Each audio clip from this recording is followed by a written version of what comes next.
আল্লাহ পাক রব্বুল আলামিন বলেন ওয়াত্তাকু ফিতনাতাল লা তুসিবাল্লাযিনা যালামু মিনকুম খাসসা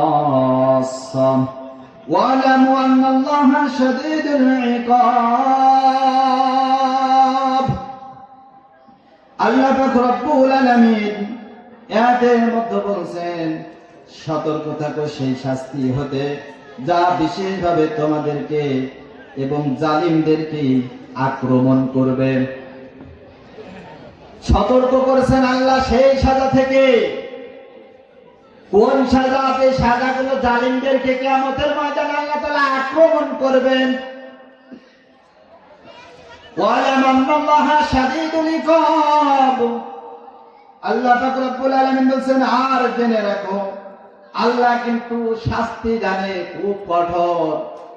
আল্লাহ খুব বেশি একটা ধরে না, কিন্তু আল্লাহ যখন ধরে তখন কিন্তু আর কেউ ছাড়া পায় না।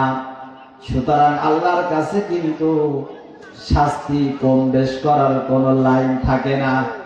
দুনিয়ার সমাজে অপরাধ করলে নামে যদি মামলা হয়, কেস হয়, জেল হয়, কিছু টাকা দিলে মানুষ ধরলে এটা ইনসাফ করা যায়, কম করা যায়, মাফ করানো যায়।